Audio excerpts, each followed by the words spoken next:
আপনাদের সকল দর্শক বন্ধুকে জানাই আরো একবার স্বাগত। এই মুহূর্তে আপনারা দেখছেন এনবিপি ইউনানি আয়ুর্বেদা রিসার্চ সেন্টার অনুষ্ঠান, যেখানে কিন্তু বিভিন্ন রকমের সমস্যা নিয়ে, আপনাদের বিভিন্ন রকম শারীরিক সমস্যা নিয়ে আমরা আলোচনা করে রাখি এবং প্রত্যেকদিন আমরা চেষ্টা করি যে আপনাদের সমস্যাগুলোকে আরো ভেঙে কি করে ছোট করে বলা যায়, কিভাবে আপনাদেরকে বুঝিয়ে বলা যায় যাতে আপনাদের বুঝতে সুবিধা হয়। সেই কারণে কিন্তু সবসময় আমরা চেষ্টা করি এবং আমাদের সাথে এনবিপি ইউনানি আয়ুর্বেদা রিসার্চ সেন্টারের স্বনামধন্য ডাক্তাররা সবসময় উপস্থিত থাকেন আপনাদের সেবায়, আপনাদের সুস্থতায় সবসময় তারা তৎপর থাকেন। সবসময় এনবিপি ইউনানি আয়ুর্বেদা রিসার্চ সেন্টার একটা জিনিস মাথায় রাখে যে আমাদের পেশেন্টের মুখে হাসি ফোটাতেই হবে। তারা যদি মানে কান্নার মুখ নিয়ে আমাদের কাছে আসে, তাদের মুখে আমাদের হাসি ফোটানোটাই হচ্ছে আমাদের সব থেকে বড় ইউএসপি, এটাই হচ্ছে আমাদের ডিউটি এবং এটাই হচ্ছে সব থেকে বড় অ্যাওয়ার্ড। ওই মানে ট্রফি পেলাম, মেডেল পেলাম, সেটার থেকেও বোধহয় বেশি গুরুত্ব এবং সেটার থেকেও বোধহয় বেশি কি বলবো এক্সপেন্সিভ বোধহয় মানুষের মুখের হাসিটা, মানুষের সুস্থ জীবনটা বোধহয় আমাদের সব থেকে বেশি বড় পাওনা। সেই কারণেই আপনাদের কাছে আমরা প্রথমেই ধন্যবাদ জানাই যে আপনারা এত ভালো ফিডব্যাক আমাদেরকে দেন। অন এয়ার প্রোগ্রামে আমাদেরকে ফিডব্যাকগুলো আপনারা জানান যে আপনারা এনবিপি ইউনানি আয়ুর্বেদা রিসার্চ সেন্টারে এসে বিভিন্ন রকমের সমস্যা নিয়ে এসে, কোথাও কারোর হয়তো হাঁটুর সমস্যা নিয়ে এসেছিলেন, কারোর হয়তো কোনো আর্থারাইটিসের সমস্যা নিয়ে এসেছিলেন, কেউ হয়তো কোনো আরও রকমের কোনো প্রবলেম নিয়ে এসেছিলেন, কেউ হয়তো লিভারের কোনো প্রবলেম, কিডনির কোনো প্রবলেম, পেটের বিভিন্ন রকমের সমস্যা বা মাইগ্রেনের সমস্যা, বিভিন্ন রকমের এরকম রোগ তো আমাদের চারিদিকে আর কি আমাদের জীবনে রয়েছে। তো সেই সমস্যাগুলো নিয়ে যখন এনবিপি ইউনানি আয়ুর্বেদা রিসার্চ সেন্টারের দরজায় আপনারা কড়া নেড়েছিলেন, সবসময় রেজাল্টটা আপনারা পজিটিভ পেয়েছেন এবং আমাদের সব থেকে যেটা বেশি ভালো লাগে, আপনারা এই পজিটিভ রেজাল্টটা আমাদের অন এয়ার প্রোগ্রামে জানান। আবার যখন নিজেরা সুস্থ হয়ে গেছেন তখন আপনারা আরও অন্য পেশেন্টদের প্রেসক্রাইব করেছেন যে এনবিপি ইউনানি আয়ুর্বেদা রিসার্চ সেন্টারে একবার অন্তত আপনারা ঘুরে আসুন, আপনাদের সুস্থ জীবনটা নিয়ে আবারও আপনারা ফিরে আসুন। এটা আপনারা বারবার করেছেন, বারংবার করেন, আমাদের সবসময় এটা ভালো লাগে এবং আপনাদের কাছে এটাই আমাদের সব থেকে বড় চাওয়া, বলবো না, এটাই হচ্ছে আমাদের সব থেকে বড় পাওয়া। আমরা সবসময় আগামী দিনগুলোতেও ইভেন এখনও আমরা সবসময় চেষ্টা করবো যে আপনাদের যেন এই সেবাটাই আমরা সারা জীবন দিতে পারি। এই জন্য এনবিপি ইউনানি আয়ুর্বেদা রিসার্চ সেন্টার সবসময় আপনাদের কাছে উপস্থিত থাকবে এবং ছিল এবং আগামী দিনেও থাকবে। আপনারা এখন এটা জানেন যে আপনারা লাইভ ফোনিং অনুষ্ঠান, এই অনুষ্ঠানে আপনার যদি কোনো সমস্যা থাকে, যে কোনো সমস্যা নিয়ে আপনারা কল করতে পারেন। শুধুমাত্র যে আমরা যেই টপিক নিয়ে আলোচনা করছি সেইটাই সমস্যা থাকলেই যে আপনাকে কল করতে হবে এমন কোনো ব্যাপার নেই। যেহেতু সামনে এখন পুজো, আপনাদের এখন হেয়ার রিলেটেড কোনো কোয়েশ্চেন থাকতে পারে, স্কিন রিলেটেড কোনো কোয়েশ্চেন আসতে পারে, যা কোয়েশ্চেন আসবে অবশ্যই মনে কোয়েশ্চেন নিয়ে বসে থাকবেন না বা সমস্যাটা নিয়ে বসে থাকবেন না, চটপট আপনারা কল করতে থাকুন। দেখুন আপনার টিভি স্ক্রিনেই দুটো ল্যান্ডলাইন নাম্বার দেওয়া আছে, ওই দুটো নাম্বারে কল করে ডাক্তারবাবুর সাথে কথা বলতে পারেন। আমরা মূল অনুষ্ঠানে এবার একটু প্রবেশ করব। এনবিপি ইউনানি আয়ুর্বেদা রিসার্চ সেন্টারের স্বনামধন্য ডাক্তার এই মুহূর্তে স্টুডিওতে আমাদের সাথে উপস্থিত আছেন ডক্টর এস ভাদুরী। নমস্কার ডাক্তারবাবু। নমস্কার। আজকে আমরা একটু কথা বলি যে ব্যথা বেদনা নিয়ে। আমরা টপিক এটা রাখছি, আপনাদের যে কোনো কোয়েশ্চেন আপনারা করতেই পারেন। ব্যথা বেদনা সমস্যাটা নিয়ে সবসময় ফিরে আসা এই কারণেই, কারণ এখন তো আর বয়স লাগে না ব্যথা বেদনার জন্য। আর যারা আমাদের বাড়িতে একটুখানি বৃদ্ধ ব্যক্তিরা আছেন, তাদের সমস্যাটা দিনে দিনে বেড়ে যাচ্ছে। কোথাও গিয়ে তাদের যখন বয়সের সাথে সাথে যখন আমাদের কি বলবো, আমাদের যখন হাড়ের জোরগুলো যখন কমে যায়, শক্তিগুলো কমে যায়, তখন আমাদের এই অসুবিধাগুলো হয়। বিশেষ করে যাদের একটু বয়সের দিকে যাচ্ছে, তাদের এই প্রবলেমগুলো দিনে দিনে বেড়ে যাচ্ছে। তো সেইগুলো নিয়ে এই জন্য আমরা ব্যথা বেদনা নিয়ে ম্যাক্সিমাম আলোচনাটা প্রত্যেক সপ্তাহে অন্তত 2-1বার করে আলোচনাটা রাখি, যাতে আপনাদের সুবিধা হয়। যাদের সমস্যাগুলো হচ্ছে বা যারা আমাদের নতুন দর্শক বন্ধু, তারাও হয়তো জানেন না যে এনবিপি ইউনানি আয়ুর্বেদা রিসার্চ সেন্টারে ব্যথা বেদনা নিয়ে কত ভালো চিকিৎসা রয়েছে। সেই কারণে আমরা আজকে আলোচনাটা আবারও রেখেছি। ডাক্তারবাবুর কাছে বলবো যে আচ্ছা, যাদের অল্প বয়সে এই যে হাড়ের আপনি যে বলেন যে ফ্লুইডটা কমে যাচ্ছে, তখন হয়তো গিয়ে জয়েন্টে আমাদের পেন হচ্ছে বা কিছু, এইটা কি বয়স্ক ব্যক্তিদের জন্য সেম? অনেকের তো অনেকটা বয়সে গিয়ে হচ্ছে, বা হয়তো একটা টাইমে গিয়ে অনেক সময় ডাক্তারবাবু এটা দেখা গেছে যে এরকম আপনি যেটা বলেন ফ্লুইডটা কমে গেছে, সেটার জন্য হয়তো সমস্যা হচ্ছে, তাই সে হয়তো ট্রিটমেন্ট করেছে, সেটা হয়তো ঠিক হয়ে গেছে, আবার কেন হচ্ছে? একদম। দেখুন, প্রথম কথা হচ্ছে এই ব্যথার কোনো আর আজকাল বয়স নেই, কারণ হচ্ছে ব্যথা এখন একটা লাইফস্টাইল ডিজিজ হয়ে দাঁড়িয়েছে। একদম একদম। আমাদের যে জীবনশৈলী বা প্রতিদিন যে আমরা যে রুটিনটা নিয়ে চলি, তার কিছু সমস্যা থেকে কিন্তু বা উল্টোপাল্টাভাবে মেনটেন করার কারণেই কিন্তু আজকে আমাদের কিন্তু এই ব্যথার সমস্যাটা বাড়ে। এবং ব্যথা বলতে আমি মেনলি বলছি যে আমাদের জয়েন্ট পেন, আমাদের যে অস্থিসন্ধিতে ব্যথা হয় সেই ব্যথা। কেন হয় বা এই বয়সের ব্যাপারটা নেই কেন? কারণ দেখুন, আগে যখন ধরুন আমাদের দাদু ঠাকুমারা এবং তাদের বাবা মারা যে টাইমে তারা ছিলেন, সেই সময় কিন্তু আমাদের প্রকৃতির মধ্যে দূষণ এত ছিলই না বলতে গেলে।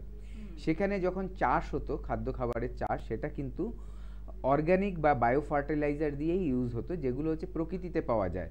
যেমন ধরুন গোবরের সার আছে, বিভিন্ন শাকসবজি পচিয়ে তার থেকে সার হচ্ছে, সেই ধরনের সার। এবং সে সময় কিন্তু দেখা যেত যে সবগুলো যে সবজি বা যে কোনো ধরুন আলু, পটল, বেগুন যাই বলুন না কেন, সবগুলোই যে একদম পোকা ছাড়া থাকতো তা না, কারণ সেটা ন্যাচারালি উৎপাদন হতো, যেখানে পোকা মারার কোনো বিষ বা কোনো ওষুধ দেওয়া হতো না গাছের মধ্যে, এবং তার যে গ্রোথ হতো সেই গ্রোথটা ন্যাচারাল গ্রোথ ছিল শাকসবজির। আস্তে আস্তে ধীরে ধীরে তার গ্রোথটা নিত। কিন্তু আজকাল কি হয়েছে, খাদ্য খাবার যেগুলো তৈরি হচ্ছে আমাদের জেনারেশন এবং আমাদের যে পরের জেনারেশন দেখতে পাচ্ছি, সেখানে কিন্তু এই যে রাসায়নিক সার সেটা কিন্তু মানে অতিরিক্ত মাত্রায় ব্যবহার হচ্ছে। কেন ব্যবহার হচ্ছে? কারণ যাতে অল্প সময়েই সবজিটা বড় হয়ে যায়, মানে প্রোডাকশনটা যাতে বেড়ে যায়। কারণ না হলে মানুষের চাহিদা পূরণ করা যাচ্ছে না। পপুলেশন যা বাড়ছে, বিশেষ করে আমাদের ভারতবর্ষে দেখা যাচ্ছে এত পপুলেশন, যেটার জন্য যে আমাদের যে এরিয়া, আমাদের যে ভারতবর্ষের যে জায়গা বা মাটি, সেটা তো বেড়ে যাচ্ছে না। মানে ধরুন কি হচ্ছে, মানুষ বাড়ছে, সংখ্যা বাড়ছে, সেই অনুযায়ী তো জায়গা বাড়ছে না। সেখানে দুটো প্রবলেম হচ্ছে। একটা হচ্ছে থাকার জায়গার অভাব হচ্ছে, তার জন্য হাই রেজ বিল্ডিংগুলো হচ্ছে। আগে 3 কাঠার মধ্যে একটা ফ্যামিলি থাকতো, এখন 3 কাঠা জমির মধ্যে কিন্তু দেখা যাচ্ছে 20টা ফ্যামিলি থাকছে, মাল্টি স্টোরের বিল্ডিং হয়ে যাচ্ছে। ঠিক আছে, তার মানে জায়গাটার যেহেতু বাড়ছে না, তার জন্য কি হচ্ছে, প্রোডাকশন বাড়ানোর জন্য, খাদ্য খাবারের প্রোডাকশন বাড়ানোর জন্য কিন্তু দেখা যাচ্ছে অতিরিক্ত মাত্রায় ফার্টিলাইজার দিচ্ছে, এবং এখানে একটা ব্যবসায়িক ব্যাপার তো রয়েইছে। তো তার পাশাপাশি দেখা যাচ্ছে যে কীটনাশক যে তেল, সেগুলোও কিন্তু অ্যাপ্লাই করা হচ্ছে এই খাদ্য খাবারে। এই খাবারগুলো খেয়ে, মানে এই তেল বা এই কীটনাশক তেল বা বিষ যেগুলো বলতে পারি, এগুলো খেয়ে যদি একটা পোকার মৃত্যু হতে পারে, তাহলে তার কিছুটা হলেও কিন্তু মানুষের শরীরে এফেক্ট করছে, এবং মানুষের শরীরকে আস্তে আস্তে ক্ষয়ক্ষতির দিকে নিয়ে যাচ্ছে। এরকমই একটা কিন্তু কারণ আমাদের আজকে দেখা যাচ্ছে, যার কারণে মানে এইরকমই একটা সমস্যার জন্য আজকে আমাদের যেটা দেখা যাচ্ছে যে অল্প বয়সের ছেলে মেয়েদের মধ্যেও, মানে ধরুন 30-35-এ গিয়েই দেখা যাচ্ছে যে তাদের অসুখ বিসুখ হচ্ছে বা এই হাড়ের সমস্যা হচ্ছে। এটা হচ্ছে একটা। দ্বিতীয়ত হচ্ছে, আগে ছিল বাড়িতে তৈরি করা খাবারের একটা প্রচলন, খুব রেয়ার দেখা যেত বাইরের থেকে একটু চপ মুড়ি কিনে মানুষ খাচ্ছে। কিন্তু আজকাল 80% ইয়াং জেনারেশন, মানে 90% ইয়াং জেনারেশন বলবো, 80% খাবার খায় বাইরের তৈরি খাবার, 20% ঘরোয়া খাবার খায়। সেখানেও দেখা যাচ্ছে প্যাকেট ফুডস বা যে সেগুলোকে আবার তৈরি করে বাড়িতে খাচ্ছে। তার মানে কি, মানে অধিকাংশ খাবারটাই কিন্তু প্রসেসড ফুড বা তৈরি খাবার, যেগুলো রেখে দেওয়া আছে প্রিজার্ভ করা, সেই সব খাবার। এগুলোতে কি হচ্ছে, গুণাগুণটা যে খাদ্যের যে গুণাগুণের, সেখানে অভাব হচ্ছে। তাতে কি দেখা যাচ্ছে যে হাড়ের মধ্যে শক্তি কমে যাচ্ছে, মাংসপেশির শক্তি কমে যাচ্ছে, হজমের গণ্ডগোল হচ্ছে। এই সব মিলিয়ে দেখা যায় যে মানুষের হাড়ের সমস্যা দিয়ে দিচ্ছে। এখানে একটা উনি যেটা বললেন যে আমাদের যে রসটা শুকিয়ে যায়, রসটা তৈরি হওয়ার জন্য তো আমাদের পুষ্টি দরকার। সেই পুষ্টিটা যদি আমার শরীর নাই পায় বা পর্যাপ্ত পরিমাণে না পায়, তাহলে রসটা তৈরি হবে না। এবং আমাদের যে দৈনন্দিন জীবনের কাজকর্ম যেগুলো করি, বেশিরভাগটাই আজকাল চেয়ারে বসে কাজ। আমি এখন প্রোগ্রাম করছি চেয়ারে বসে, এরপরে গাড়ি করে চলে যাব কোথাও একটা, চেম্বারে বসে থাকবো, সবটাই কিন্তু বসা কাজ। এবার আমি যদি রেগুলার একটু নিজের জন্য সময় দিয়ে যদি একটু ফ্রি হ্যান্ড এক্সারসাইজ বা একটু ওয়াকিং, একটু জগিং, বা যারা জিমে যাচ্ছে বা যোগ আসন, এগুলো না করি, তাহলে কিন্তু দেখা যাবে যে আমার লাইফস্টাইলটার জন্য আমার যে জয়েন্টের বা মাংসপেশির শক্তি বৃদ্ধি, সেগুলো হচ্ছে না। তার জন্যই আলটিমেটলি আমার জয়েন্টের সমস্যা দেখা দিচ্ছে। এবং এই যে ফ্লুইড বললাম, সেই ফ্লুইডগুলোও আস্তে আস্তে কমছে। তারপরে আসছে ক্ষয়ক্ষতি, সেখানে হাড় ক্ষয়ে যায়, হাড়ে হাড়ে ঘষা লাগলে ব্যথা। এইভাবেই করে কিন্তু ব্যথাগুলো আজকাল দেখা যাচ্ছে অল্প বয়স থেকে বৃদ্ধ বয়স অবধি সবার মানে বেশিরভাগ লোকের মধ্যেই কিন্তু এটা দেখা দিচ্ছে। একদম তাই, ঠিক কথা বলেছেন ডাক্তারবাবু। তো আমাদের এই সমস্যাগুলো থেকে বেরোতে হবে, মানে ব্যথা হচ্ছে বলে দিনের পর দিন আমি মেডিসিন খেয়ে যাব, সারা জীবন এই রোগটাকে বহন করে যাব, সেটা তো আর কাম্য নয়। আমাদেরকে সুস্থ হতে হবে, মেন কথা হচ্ছে সুস্থ হতে হবে। আসবো আরো আলোচনায়, দেখে নেবো প্রথম বন্ধু আমাদের আছে আমাদের সাথে। এখন কে আছে? নমস্কার, কে বলছেন? নমস্কার, আমি কাকদ্বীপ থেকে বলছি। একটু জোরে কথা বলতে হবে, আর আপনার ভয়েসটা ক্লিয়ার আসছে না, নেটওয়ার্ক জোনে দাঁড়িয়ে একটু কথা বলুন। আমি কাকদ্বীপ বলছি, স্বপন হালদার। আচ্ছা স্বপন বাবু, কি সমস্যা আছে আপনার? সমস্যা বলতে গেলে আমার মাথার চুল উঠে যাচ্ছে। মাথার চুল উঠে যাচ্ছে, বয়স কত এখন? বয়স আমার 32। 32 বছর বয়স। আচ্ছা, মাথায় কি ড্যান্ড্রাফ আছে? হ্যাঁ আছে, একটু আছে। আচ্ছা, চুল কি মানে আপনার হাত দিয়ে চুল ধরলেও চুল পড়ে যাচ্ছে, বা স্নান করার সময় যখন ধরো মাথা ছানছি তো, হ্যাঁ তখন এই 10-12টা করে উঠে যাচ্ছে। আচ্ছা, রাতে ঘুম ঠিক মতো হয়? ঘুম মোটামুটি ঠিক আছে, তেমন কিছু ঘুম ঠিক অসুবিধা হচ্ছে। নেই। আচ্ছা, এছাড়া ধরুন আপনার সুগার, প্রেশার এই ধরনের কোনো সমস্যা আছে, বা থাইরয়েডের কোনো সমস্যা আছে? না, সুগার, প্রেশার, থাইরয়েড এসব কোনো প্রবলেম নেই, গ্যাস ট্যাস কিছু নেই আমার, এমনিতে ঠিকই আছে। আচ্ছা, প্রবলেমটা চুলটা উঠছে। আচ্ছা। আর আপনার পরিবারে ধরুন বাবার দিকে, মায়ের দিকে কারো এই টাক পড়ে যাওয়ার প্রবণতা কি আছে, বা? না না না, এসব কিছু নেই। ঠিক আছে, আপনি শুনুন, আমি বলছি। দেখুন, চুল কেন পড়ে এটা আমাদের বুঝতে হবে। চুল একটা প্রত্যেকটা চুল সারা জীবনে, মানে আমার যতদিন আমি বাঁচবো তার মধ্যে একটা চুল 18 থেকে 20 বার জন্ম নেবে এবং তারপর পড়ে যাবে। জন্ম নেওয়ার সাথে সাথে তার জীবনচক্র একটা, আমাদের যেমনি মানুষেরও যেমনি প্রত্যেকটা জীবজন্তুর ক্ষেত্রে, প্রাণীর ক্ষেত্রে একটা জীবনচক্র থাকে। প্রথমে কি হয়, সে একদম বীজ থাকে বা দানার মতো থাকে, তারপরে আস্তে আস্তে তার আকার ধারণ হলো, এবার সে জন্মে গেল। এবার জন্মানোর পরেও সে প্রথমে কি করে, বসে থাকে, এবার শুয়ে থাকে, তারপরে হামাগুড়ি দেয়, তারপরে হাঁটে, এবং আস্তে আস্তে তার বয়স বৃদ্ধি হয় এবং তার লাইফ সাইকেলটাও চেঞ্জ হতে থাকে। মানে প্রথমে একদম ছোট, একদম যারা কোলের বাচ্চা, তারপরে হাঁটা শিখলো, তারপরে স্কুলে গেল, তারপরে সে কলেজ গেল, অ্যাডাল্ট হলো, তারপরে সে তার একটা মানে গৃহস্থ জীবন হলো, তারপরে দেখা গেল সে আস্তে আস্তে বাবা মা হলো, সন্তান হলো তাদের, এবং একটা টাইমের পরে তারা বৃদ্ধ হলো, তারপরে মৃত্যু হলো। এই যে জীবনচক্রটা প্রত্যেকটা প্রাণীর মধ্যে আছে, সেটা গাছপালারও আছে, আমাদের জীবজন্তুর মধ্যেও আছে।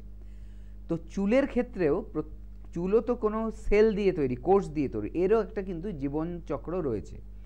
এই জীবনচক্রে কি হয়, সাধারণভাবে আমাদের যাদের অতিরিক্ত মাত্রায় চুল পড়ছে, এবং দেখা যাচ্ছে আস্তে আস্তে কিছু বছর পর চুলটা নেই হয়ে যাচ্ছে, ওই জায়গাটা টাক পড়ে যাচ্ছে, খালি হয়ে যাচ্ছে, তার কারণ হচ্ছে চুলটা যেটা তার জীবনচক্রটা কমপ্লিট করতে ধরুন 3 থেকে 7 মাস যেটা লাগে, তার আগেই পড়ে যাচ্ছে। একবার পড়ে গেল, আবার নতুন করে উঠছে, আবার পড়ে গেল, এইভাবে 17-18 বারটা কিন্তু খুব অল্প বছরের মধ্যেই হয়ে যাচ্ছে। সেটা হওয়ার উচিত ছিল তার জন্ম থেকে মৃত্যু পর্যন্ত যাবে ওই চক্রটা, কিন্তু দেখা যাচ্ছে যে মানুষের বয়স যখন 30-35 হচ্ছে, তখনও কিন্তু তার ওই 17-18-20 বার চুল গজানোটা কমপ্লিট হয়ে গেছে, তার মানে সেখানে আর চুল হবে না। এইভাবে যদি হাজার হাজার চুল এভাবে মানে শেষ হয়ে যেতে থাকে তাড়াতাড়ি, তখনই সেখানে কিন্তু টাক পড়ে যাবে।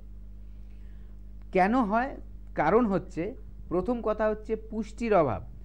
আপনি হয়তো খাবার যেগুলো খাচ্ছেন তার মধ্যে অনেক দামি দামি জিনিস খাচ্ছেন, দোকান থেকে এনে খুব কস্টলি খাবার খাচ্ছেন, বা ধরুন খুব দামি যেসব খাবার আছে বাজারে কিনতে পাওয়া, সেগুলো এনে আপনি রান্না করে খাচ্ছেন, কিন্তু পরিমাণটা হয়তো সাফিসিয়েন্ট হচ্ছে না আপনার চুলের জন্য। এটা একটা হতে পারে।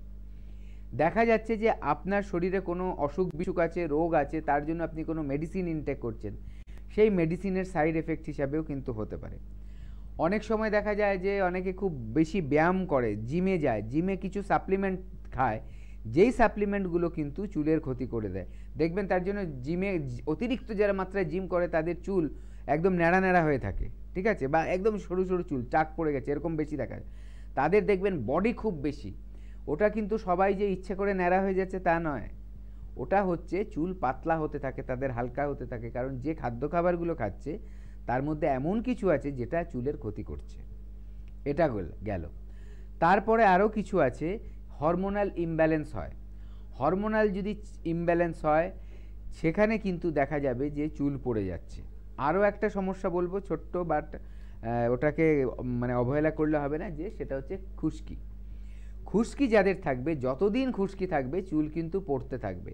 এবার বারে বারে যদি খুশকিটা থেকে যায় এবং চুল পড়তে থাকে, তাহলে সেই 18 থেকে 20 বারটা তাড়াতাড়ি হয়ে যাবে। এই জন্যই বলবো চুল সবারই পড়বে, নাহলে নতুন চুলটা আসবে না, কারণ তার জীবনচক্রটা শেষ হয়ে যাবে, পড়ে যাবে, নতুন চুল আসবে। কিন্তু এটা যদি অতিরিক্ত মাত্রায় পড়ে যাচ্ছে, দেখছেন যে চুলের আপনার হালকা হয়ে যাচ্ছে, একদিনও দেরি করবেন না, অবশ্যই খুব তাড়াতাড়ি এসে আমাদের এখানে দেখান। এখানে দারুণ ট্রিটমেন্ট আছে। যদি চুলের গোড়াটা বেঁচে থাকে তাহলে কিন্তু আপনি খুব ভালো রেজাল্ট পেয়ে যাবেন। এবং চুলের গোড়া কখন নষ্ট হয়? অতিদিন ইনফেকশান, যদি অতি বছর ধরে বা অতিদিন ধরে চুলের ইনফেকশান হয় বা চুলের ময়লা জমে থাকে, অথবা দেখা যাচ্ছে চুলের গোড়াটা নষ্ট হয়ে যাচ্ছে, যত দিন যায় যত্ন না নিলে চুলের গোড়া কিন্তু নষ্ট হতে থাকবে। তাহলেই দেখবেন আপনার চুল বেশি উঠছে না, কিন্তু যদি গজাচ্ছে না, কিন্তু যদি তাড়াতাড়ি আসতে পারেন দেখবেন আপনার চুল কিন্তু পর্যাপ্ত পরিমাণে হচ্ছে। একদমই তাই। মানে আমরা যারা বাইরে কাজকর্ম করি, হয়তো সে হয়তো ডেলিভারির কাজকর্ম করে, তাকে ম্যাক্সিমাম টাইম রোডের ওপর দিয়ে চলাচল করতে হচ্ছে, সেখানে একটা পলিউশন থাকছে। আমাদের চুলের গোড়ায় গোড়ায় যখন এই পলিউশনগুলো আটকে যাচ্ছে, তখন কিন্তু একটা ড্যামেজ হওয়ার জায়গা থাকে। কিন্তু সেক্ষেত্রে কি করতে হবে? আমাদের চুলটাকে মোটামুটি হয়তো উইকে 3 বার হয়তো ওয়াশ করতেই হবে, না হলে কিন্তু এই ড্যামেজ হওয়ার, ডাক্তারবাবু যেটা বললেন, ড্যামেজ হওয়ার সম্ভাবনাটা সব সময় বেশি থাকে। এবং শুধুমাত্র ড্যামেজ না, ড্যামেজ মানে হচ্ছে সবার আগে হচ্ছে চুলটা পড়ে যাওয়া। চুলটাকে সবসময় গোড়াগুলো, সবসময় চুলের গোড়াগুলো, আমাদের স্ক্যাল্পগুলো সবসময় ক্লিন রাখতেই হবে।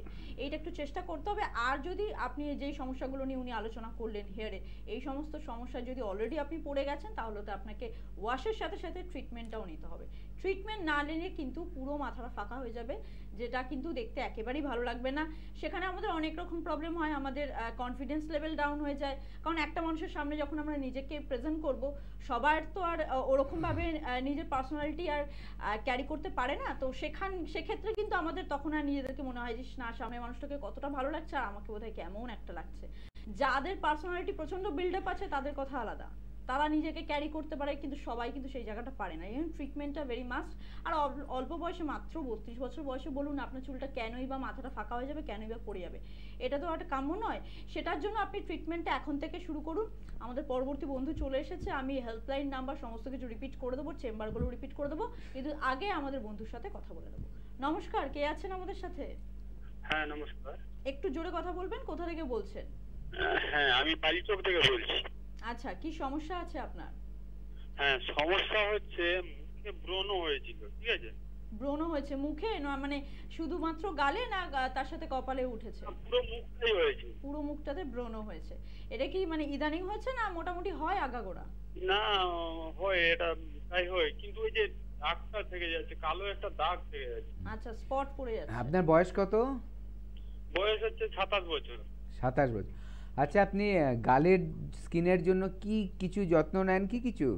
না না, কিছু যত্ন নিই না। মানে আপনি ফেস ওয়াশ এরকম কিছু ইউজ করেন না? মুখে কি ইউজ করেন ক্লিন করার জন্য?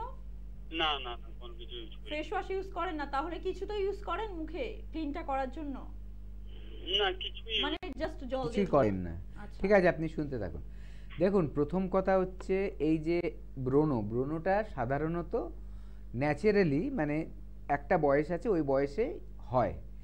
কোন বয়সটা হয়? টিনেজার, মানে যেখান থেকে 13 থেকে 12-13 থেকে শুরু হয়, মোটামুটি 19-20 বছর অবধি এগুলো প্রায় 100 জনের মধ্যে 90 জনেরই কিন্তু হবে, ছেলে হোক বা মেয়ে। কারণ ওই সময়টা আমাদের প্রচন্ড হরমোনাল চেঞ্জেস আসে, হ্যাঁ, সেই কারণে। একদমই তাই। সেই জায়গাটায় যেটা পিউবার্টি এজ বলা হয়, বয়ঃসন্ধির কাল, ঠিক আছে? এইখানে কিন্তু হরমোনাল চেঞ্জেস হয়, পুরুষ মানে বাচ্চা ছেলে বা মেয়ে দুজনেরই হয়। এই যে হরমোনাল চেঞ্জ হয়, সেখানে কি হয়, আমাদের স্কিনের নিচে একটা গ্ল্যান্ড আছে, যে গ্ল্যান্ডটাকে বলা হয় সিবেশিয়াস গ্ল্যান্ড। এই গ্ল্যান্ডটার কাজ হচ্ছে কি, ওখান থেকে একটা রস বের হয়, যেই রসটাকে বলা হয় সিবাম। এই রসটা এই বয়সে কিন্তু বেশিরভাগ ছেলে মেয়েদেরই অতিরিক্ত মাত্রায় বেরাবে। কিন্তু তখন যদি স্কিনের যত্ন যদি না নেওয়া হয়, তাহলে কি হয়, ওই সিবামগুলো স্কিন থেকে বেরাতে পারে না মানে ভেতরে আটকে থাকে স্কিনের ভিতরে। যখনই ও ওখানে জমা হতে থাকবে তখন একটা টাইমের পর ওখানে একটা ছোট্ট ফুসকুড়ি বা গোটার মতো উঠবে। এই গোটাটাই কিন্তু আমাদের ব্রণ, ঠিক আছে? এবং আস্তে আস্তে ওখানে ওই যে রসটা জমে জমে ওই ব্রণটার ভিতরে জমে একটা শক্ত মতো হয়ে যায় ওখানে, এবং দেখা যায় অনেকে টিপে দেয়, টিপলে পরে একটা শ্বাস মতো বেরায়, ওটা অ্যাকচুয়ালি ওই সিবামটা জমে গেছে, তার মানে শক্ত হয়ে গেছে, মানে তরল ভাবটা কমে গেছে, ঠিক আছে? তার জন্য ওরকম একটা পেস্টের মতো জিনিস বেরিয়ে আসে। হয়ে গেল। এবার তাহলে কি করা উচিত আমাদের? প্রথম কথা আমাদের করতে হবে স্কিনটার যত্ন নিতে হবে। কিভাবে যত্ন নেব? যত্ন নিতে গেলে আমার 3 বেলা মুখটা ধুতে হবে। ঘুম থেকে উঠে একবার ধুতে হবে, তারপরে আমি যখন বাইরে থেকে বেরিয়ে আসবো, আমার স্কুল হোক, কলেজ হোক বা চাকরি হোক, সেখান থেকে এলাম, এসে মুখটাকে ভালো করে ফেস ওয়াশ দিয়ে ক্লিন করতে হবে, এবং রাত্রে শুতে যাওয়ার আগে আরেকবার ক্লিন করতে হবে। 3 বার ক্লিন করলে কি হবে, আমার মুখে কোনো নোংরা থাকবে না। অতিরিক্ত তেল যাদের স্কিনের মধ্যে, তাদের তেলটা ওই লোমকূপে জমে থাকবে না। লোমকূপে জমলে কি হয়, ধুলোবালি লেগে থাকে এবং সেখান থেকে ওই যে মুখটা আটকে যায় এবং ওখান থেকে গোটাটা তৈরি হয়ে যায়। এগুলো হবে না। ডেড স্কিন যেগুলো থাকে সেগুলোও উঠে যাবে, মুখ পরিষ্কার হয়ে গেল। এইবার আমার এইটা যদি আমি মেনটেন করতে পারি তাহলে দেখা যাবে আমার কিন্তু মুখটা পরিষ্কার থাকলো। তারপর আমার যেটা করতে হবে, কিছু লোশন আছে, সেই লোশনগুলো আমার স্কিনে অ্যাপ্লাই করতে হবে, যেটা আমার ব্রণটাকে আর বাড়তে দেবে না। এই দুটো গেল। তৃতীয়ত দেখতে হবে যে আমার যদি ভিতরে কোনো সমস্যা থাকে, আমার যদি পেটের সমস্যা থাকে বা লিভারের সমস্যা থাকে, মেয়েদের ক্ষেত্রে পিসিওডির সমস্যা থাকে, তাহলে ওগুলোকে আবার কিন্তু ওষুধ খেয়ে ঠিক করতে হবে। আমাদের এখানে আয়ুর্বেদ মেডিসিন আছে, তার দ্বারাই কিন্তু এগুলো ঠিক হয়ে যাবে। এইভাবে যদি যত্ন নেওয়া যায় তাহলে দেখা যাবে ব্রণটা বাড়ছে না।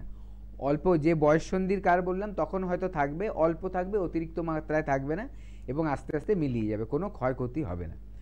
এবার অনেকে কি করে, ওগুলো গেলে দেয়, নখ দিয়ে টিপে দেয়, ওখানে মানে ইনজুরি করে, ওই জায়গাটাকে মানে আঘাত করে, এবং দেখা যায় সেখানে আস্তে আস্তে কালো স্পট পড়ে গেল। অনেকের এমনিতেও আবার দেখা যাচ্ছে বেশি বয়সে হয়েছে, সেখানে ইনফেকশান হয়ে যাচ্ছে, ব্যাকটেরিয়াল একটা ইনফেকশান হয় অনেকের, দেখবেন লাল লাল বড় বড় ক্ষত মনে হয়ে গেছে, ফোড়ার মতো হয়ে গেছে এক একজন, এত দেখতে খারাপ লাগে। তো ওগুলোর জন্যও কিন্তু দেখা যায় ওগুলো আস্তে আস্তে ট্রিটমেন্ট করার পরেও কালো হয়ে যাচ্ছে। আমাদের এখানে কিন্তু ওই কালো দাগগুলো তোলারও ব্যবস্থা আছে। আমাদের এনবিপির একটা ডিভিশন হয়েছে লা এলিগেন্স, যেখানে আমাদের স্কিনের স্পেশাল ট্রিটমেন্ট হয়, লেজার থেরাপি হয়, এবং কিছু ট্রিটমেন্ট আছে যেগুলোর দ্বারা আমাদের এই কালো দাগগুলো ব্রণর তুলে নেওয়া যায়। যদি কারো ব্রণর গর্ত হয়ে যায়, যে মুখটা ক্ষতবিক্ষত হয়ে গেছে ব্রণ থেকে, সেগুলোও কিন্তু আস্তে আস্তে কমানো যায়। তো সব ট্রিটমেন্ট কিন্তু আপনি এনবিপিতে পাবেন। হেল্পলাইন নাম্বারে কল করুন, যাদের এই সমস্যা আছে তারা কিন্তু একটা খুব ভালো সলিউশন পাবেন। একদমই তাই। যেটা আমরা হেয়ারের সম্পর্কে বললাম যে হেয়ারটাকে ক্লিন রাখতে হবে, তেমন কিন্তু আমাদের স্কিনও, এবং আমাদের মুখের স্কিন হচ্ছে আরও বেশি সেন্সিটিভ বডি স্কিনের থেকে। সেটা কি ছেলে কি মেয়ে, তো উভয়কেই আমাদের যেটা করতে হবে, যতই ব্যস্ততার মধ্যে আমরা থাকি না কেন, আমাদের স্কিনটাকে ক্লিন রাখতে হবে। যিনি কল করছেন একটুখানি ওয়েট করবেন, আমি একটুখানি রিপিট করে দিই আপনাদের হেল্পলাইন নাম্বারটা, আমি রিপিট করে দিই 9830235527, আরেকটা নাম্বার 9830235537। এবং আপনারা সকলে জানেন যে এনবিপি ইউনানি আয়ুর্বেদা রিসার্চ সেন্টারের হেড অফিস কিন্তু মধ্যমগ্রামে। এবং ডক্টর বি শর্মাকে আপনারা কোথায় কোথায় পাবেন একটুখানি আপনারা নোট ডাউন করে নেবেন। ডক্টর বি শর্মাকে আপনারা মধ্যমগ্রামে পেয়ে যাচ্ছেন সোমবার ও শুক্রবার দুপুর 12টা থেকে বিকেল 3টে অবধি। হাওড়া শিবপুরে পাচ্ছেন মঙ্গলবার ও রবিবার, এবং মঙ্গলবারটা আপনারা হাওড়া শিবপুরে পেয়ে যাচ্ছেন দুপুর 12টা থেকে বিকেল 3টে অবধি, এবং রবিবার দিন পাচ্ছেন সকাল 11টা থেকে দুপুর 1টা অবধি। হাওড়া দাসনগর বালকুড়ি বাজারে পেয়ে যাচ্ছেন বুধবার দিন চেম্বার দুপুর 12টা থেকে বিকেল 3টে অবধি। বুধবার দিন শোভা বাজারে চেম্বার পেয়ে যাচ্ছেন আপনারা বিকেল 4টা থেকে সন্ধ্যে 6টা অবধি। আপনারা আমতলার মানে দক্ষিণ 24 পরগনার বন্ধুরা পেয়ে যাচ্ছেন আমতলাতে চেম্বার বৃহস্পতিবার দিন দুপুর 12টা থেকে বিকেল 3টে অবধি। কালীঘাটের ল্যান্সটাউনে আপনারা পাচ্ছেন মঙ্গলবার ও বৃহস্পতিবার বিকেল 4টা থেকে সন্ধ্যে 6টা অবধি। কালীঘাটের ল্যান্সটাউনে আরেকটা দিন চেম্বার পাওয়া যাচ্ছে, সেটা হচ্ছে রবিবার দুপুর 2টো থেকে বিকেল 4টে অবধি। খিদিরপুরে চেম্বার পেয়ে যাচ্ছেন শনিবার দিন দুপুর 2টো থেকে বিকেল 4টে অবধি। ডক্টর এন ভট্টাচার্যকে আপনারা পেয়ে যাচ্ছেন বর্ধমান, বোলপুর, আসানসোল, বাঁকুড়া, খড়গপুর, মেছেদা, দুর্গাপুর, জামশেদপুর, আগরতলা, এবং ডক্টর এ হালদারকে আপনারা পেয়ে যাচ্ছেন হলদিয়া, কৃষ্ণনগর, বহরমপুর, হেরিয়া, আরামবাগ ও দিল্লিতে। ডক্টর এস হালদারকে আপনারা ডক্টর এস ঘোষালকে আপনারা পেয়ে যাচ্ছেন মালদহ, রায়গঞ্জ, শিলিগুড়ি, শিলচর, কোচবিহার, গৌহাটি এবং আসামের ডিব্রুগড়ে, এবং পেয়ে যাচ্ছেন আপনারা গঙ্গারামপুরে চেম্বার। এতগুলো জায়গায় এনবিপি ইউনানি আয়ুর্বেদা রিসার্চ সেন্টারের চেম্বার আছে। আরেকটা কথা যেটা আমি ভুলে গেছিলাম বলতে, সেটা হচ্ছে মুম্বাইতে চেম্বার আছে। অক্টোবরের 27 তারিখে মুম্বাইতে চেম্বার আছে, এবং 20 তারিখ, নভেম্বরের 20 তারিখে রয়েছে আপনাদের ব্যাঙ্গালোরে চেম্বার। এখন থেকে বুকিং একদম চলছে, আপনারা এখন থেকে বুকিং করতে পারেন, এবং সেটা 20 তারিখ আসতে বোধহয় 27 তারিখ, অক্টোবর 27 তারিখ আসতে বোধহয় খুব একটা দেরি নেই, পুজো গেলেই 27 তারিখ চলে আসবে। সেই কারণে বলছি এখন থেকে বুকিংটা শুরু করুন, যাতে আপনারা এই ডেটগুলোতে চেম্বার ভিজিট করতে পারেন। কোনো বন্ধু আছে? একটু দেখে নি ঝট করে কে আছেন। নমস্কার, কে আছেন আমাদের সাথে? নমস্কার ম্যাডাম। কোথা থেকে বলছেন? আমি বর্ধমান থেকে বলছি। আচ্ছা, কি সমস্যা আছে আপনার, শুনবো। সমস্যা হচ্ছে গ্যাস অম্বলের প্রচুর সমস্যা। গ্যাস অম্বলের প্রচুর সমস্যা। বয়স কত এখন? বয়স 36। 36? আচ্ছা, মানে কি গ্যাস অম্বলের প্রবলেমটা কি আগাগোড়াই হয়, নাকি বাইরের খাবার দাবার প্রচন্ড খাওয়া হয়? না, বাইরেও খাই, আর হচ্ছে এমনিতেও বাড়িতে যখন খুব বেশি মাত্রায় রিচ খাবার খাই তখন হয়। মানে রিচ খাওয়া দাওয়াটা ডাক্তারবাবু একটু হয়। হ্যাঁ, দেখুন আপনি শুনতে থাকুন। দেখুন, মেইন ব্যাপার হচ্ছে যদি আপনার হজম ক্ষমতা কম থাকে তাহলেই কিন্তু হজমের সমস্যা হয়। তাহলে এখন হজম ক্ষমতাটা কমে কেন? তার একটা বড় কারণ হচ্ছে যে আমাদের লিভার যদি স্বাস্থ্যকর না থাকে বা সুস্থ না থাকে তাহলে কিন্তু হজমের সমস্যা দেখা দেবে এবং অ্যাসিডিটি, গ্যাস এগুলো কিন্তু আসবে। আরেকটা হচ্ছে আমাদের বলবো যে আম তৈরি হয়, আয়ুর্বেদ মতে বলে যে শরীরের পেটের মধ্যে যদি আম তৈরি হয় সেই আমটার জন্য কিন্তু আবার হজমের সমস্যা হয়, গ্যাস হয়। এবার আমটা কি, আমাদের পেটের মধ্যে কিন্তু অনেক ব্যাকটেরিয়া থাকে, সেই ব্যাকটেরিয়াগুলো ভালো ব্যাকটেরিয়া। সেই ব্যাকটেরিয়াগুলো কি খেয়ে বেঁচে থাকে? আমরা যদি ভালো খাবার খাই, স্বাস্থ্যকর খাবার খাই, তাহলে ওই ব্যাকটেরিয়াগুলো বেঁচে থাকে এবং আমাদের হজম হতে খুব সাহায্য করে। এবার যখন আমরা উল্টোপাল্টা খাই, বা ধরুন আমাদের খাওয়াটা এমন হলো যেটা খুব রিচ, তখন কি হয়, কিছু খারাপ ব্যাকটেরিয়া থাকে, সেই খারাপ ব্যাকটেরিয়াগুলো বাড়তে থাকে, ওর জন্ম বাড়তে থাকে, মানে ওর সংসার বাড়তে থাকে আর কি, মানে মাল্টিপ্লাই হয় যেটা বলে, ঠিক আছে। যখন ওই খারাপ খাবারগুলো ওরা পায় তখন ও তাড়াতাড়ি বাড়তে থাকে। যখন তাহলে খারাপ ব্যাকটেরিয়া বেড়ে গেল, ভালো ব্যাকটেরিয়া বাড়ার সুযোগ পাচ্ছে না, তার মানে তখন কিন্তু পেটের মধ্যে এই হজমের গণ্ডগোল বা পেট খারাপ বা বদহজম বা অ্যাসিডিটি, গ্যাস সব কিছু কিন্তু তৈরি হবে, এবং দেখা যাবে যে লিভার কিন্তু ঠিকমতো তখন ওই প্রক্রিয়াটায় সাহায্য করতে পারছে না, ঠিক আছে। এই জন্যই আমাদের এগুলো হয়। তার জন্য প্রথম কথা, ওই বাইরের খাবারগুলো আমাদের বন্ধ করতে হবে, স্বাস্থ্যকর খাদ্য খাবার খেতে হবে, পুষ্টিকর খাদ্য খাবার খেতে হবে। আমাদের মেনটেন করতে হবে আমাদের দুপুরের খাবার, যেটা আমরা ভাত খাই বা রুটি খাই, সেটা মোটামুটি 12টা 1টার মধ্যে করে নেওয়া উচিত। তখন আমাদের কিন্তু হজমের জন্য যে অগ্নি দরকার, ঠিক আছে, সেই অগ্নির ক্ষমতা সবচেয়ে বেশি থাকে এবং দেখা যায় যে হজম খুব সুন্দর মতো হয়। সন্ধ্যের পর যে খাবারগুলো আমরা খাই খুব হালকা খাওয়া উচিত। রাত্রে ঘুম ধরুন আপনি 10টায় করলেন, অ্যাটলিস্ট 2.5 ঘন্টা 2 ঘন্টা আগে খাওয়া উচিত, ঠিক আছে। তার মানে 8টার দিকে যদি খেয়ে নিতে পারেন আপনি ডিনারটা, তারপরে কাজ করুন। ডিনার যদি খেয়ে নিতে পারেন তাহলে দেখবেন হজমটা খুব সুন্দর হচ্ছে। এবং ঘুম থেকে উঠে হালকা ব্রেকফাস্টের আগে একদম খালি পেটে হালকা গরম জল, এবং রাত্রে শুতে যাওয়ার সময় গরম জল, এটা করলে আপনার পটিও ক্লিয়ার হবে, গ্যাস হবে না, অ্যাসিডিটি হবে না, এবং আপনার পেটের পরিবেশটা সুন্দর থাকবে, যেখান থেকে আপনার হজমের কিন্তু সুবিধে হবে, আর খারাপ ব্যাকটেরিয়া যেগুলো আমাদের ক্ষতি করে হজমের, সেগুলো বাড়তে পারবে না। একদম। আমাদের যে এই সমস্ত যে প্রবলেমগুলো নিয়ে আমরা আলোচনা করছি, যেমন আমরা আলোচনা করছি গ্যাসের অম্বল, মানে গ্যাস অম্বলের প্রবলেম নিয়ে আমরা আলোচনা করছি, তারপরে আমরা জয়েন্টে পেন নিয়ে আলোচনা করছি। এই সমস্ত কিছু রোগগুলোর কিন্তু খুব ভালো ট্রিটমেন্ট আছে এনবিপি ইউনানি আয়ুর্বেদা রিসার্চ সেন্টারে। প্রচুর পেশেন্ট এসে কিন্তু এই ট্রিটমেন্টগুলো নিয়ে তারা উপকৃত হয়েছেন, এবং তারা কতটা উপকৃত হয়েছেন সেটা আমরা একটু তাদের মুখ থেকে শুনে নিই।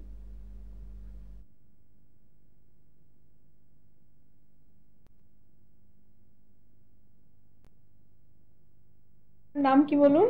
আমার নাম ভারতী রাউত। আচ্ছা, আপনার বয়স? বয়স 75। কোথা থেকে আসছেন আপনি? আমি আসছি কাঁচরা বাজার থেকে। আচ্ছা, এখানে কি সমস্যা নিয়ে এসেছিলেন? আমার আমার সিরিয়াসের থেকে ক্রিটিক্যাল। এখন সমস্ত কিছু যদি বলতে যাই অন্তত 3-4 ঘন্টা লাগবে। আচ্ছা, কেন, কি কারণ? আমি এখন অনেক ভালো, 16 আনার 1 আনি কষ্ট আমার আছে। আচ্ছা, যারা অসুস্থ তাদের জন্য কিছু বলবেন? হ্যাঁ, আমার পুরো ফ্যামিলি অসুস্থ। আচ্ছা, আপনি অন্য পেশেন্টদেরকে এখানে কি আসতে বলবেন? হ্যাঁ,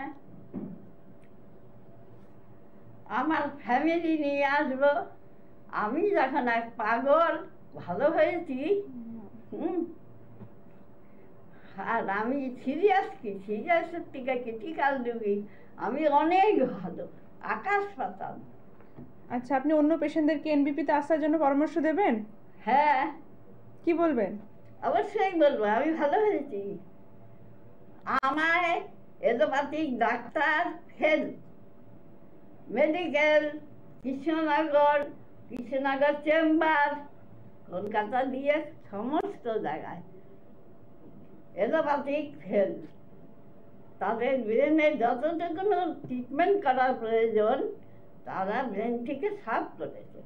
আমার গলার নালি শুকিয়ে এসেছিল, আমার শ্বাসকষ্ট 1 নম্বর, আমি হাতের রোগী 40 বছরের উপরে শ্বাসকষ্ট। আমি করোনাকে জয় করেছি, হ্যাঁ,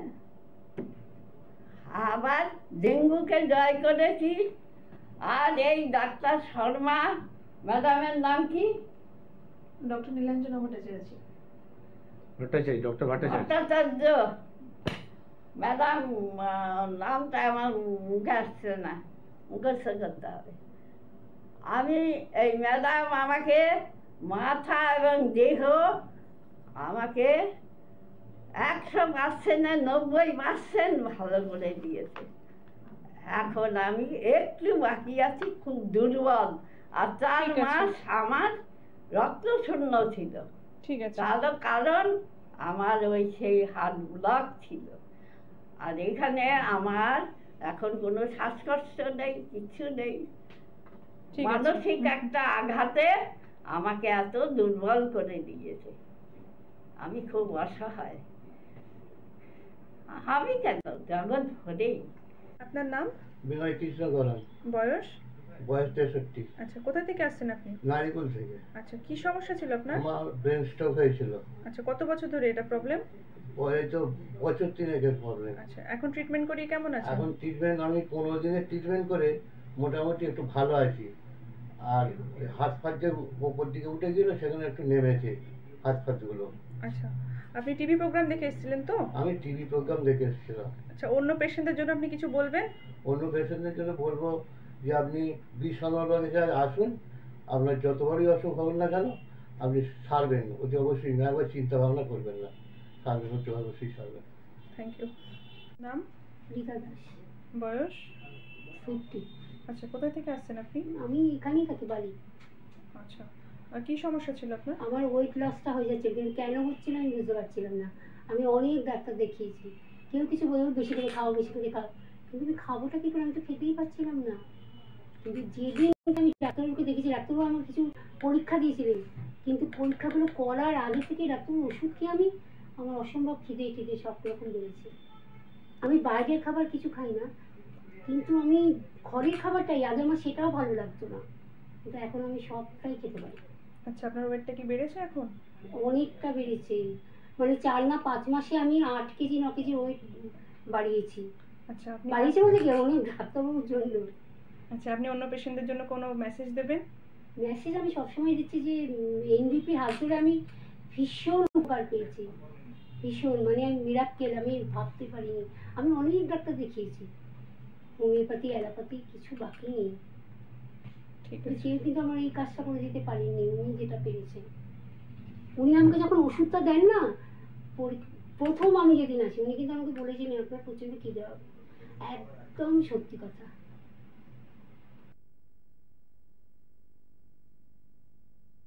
আপনাদের কাছে ফিরে এলাম আবারও এই মুহূর্তে এনবিপি ইউনানি আয়ুর্বেদা রিসার্চ সেন্টারের অনুষ্ঠান নিয়ে, যেখানে আমাদের সাথে উপস্থিত আছেন স্টুডিওতে এনবিপি ইউনানি আয়ুর্বেদার রিসার্চ সেন্টার স্বনামধন্য ডাক্তার ডক্টর এস ভাদুরী। ডাক্তারবাবু আমাদের সাথে রয়েছেন এবং আলোচনা আমাদের চলছে এবং চলবে। সেটা হচ্ছে আমাদের যে আলোচনাটা চলছিল যে আমরা একটুখানি ব্যথা বেদনা নিয়ে যেহেতু কথা বলছিলাম, তো ব্যথা বেদনা নিয়ে কি কেন হয় কি হয় এগুলো অনেক জেনেছি, কিন্তু এবার আমি জানবো যে ডাক্তারবাবু আপনি একটু বলুন যে এই যে আমাদের যে হাড়ে যে পুষ্টিগুলো যে কমে যাচ্ছে, এইটাকে ধরে রাখার কি উপায় আছে? আমাদের খাদ্য খাবারটা কেমন হওয়া উচিত? দেখুন, আমাদের খাদ্য খাবারের প্রথম বলতে হবে যে আমরা আয়ুর্বেদ মতে কিন্তু শুধু ব্যথা হচ্ছে ব্যথার চিকিৎসা এরকম নয়, ঠিক আছে? আয়ুর্বেদ মতে হচ্ছে সেই ব্যক্তিকে সম্পূর্ণভাবে সুস্থতা লাভ করিয়ে দেওয়া। তার জন্য কিন্তু যেটা এক একটার সাথে রিলেটেড আছে পুরোটাই আমার কিন্তু তাকে সেইভাবেই গাইড করতে হবে এবং যাতে সে সুস্থ হয়। আমার একটা নিয়ম করে রেগুলার একটা রুটিন করতে হয় যাতে আমি সুস্থ থাকতে পারি। তার জন্য কি করতে হবে? আমার খাদ্য খাবারের ধরন, আমার খাদ্য খাবারের মধ্যে কিন্তু সব ধরনের খাবারই যাতে থাকে সেটা মাথায় রাখতে হবে। কেমন? প্রথমে বলবো যে কার্বোহাইড্রেট, প্রোটিন, ফ্যাট, এই তিন ধরনের খাদ্য খাবার যাতে তিনটেই আমার শরীরে দরকার এবং তিন ধরনের খাদ্য খাবার কিন্তু আমার প্লেটে থাকতে হবে। দ্বিতীয়ত যেটা হচ্ছে ভিটামিনস আর মিনারেলস, এগুলোও কিন্তু আমার দরকার, সেগুলোও কিন্তু থাকতে হবে। এবার সাধারণভাবে আমরা কি দেখি, কার্বোহাইড্রেট আমরা ভাত, রুটি, মানে আটা, গমের খাবার থেকে বা চালের খাবার থেকে পাই সাধারণভাবে।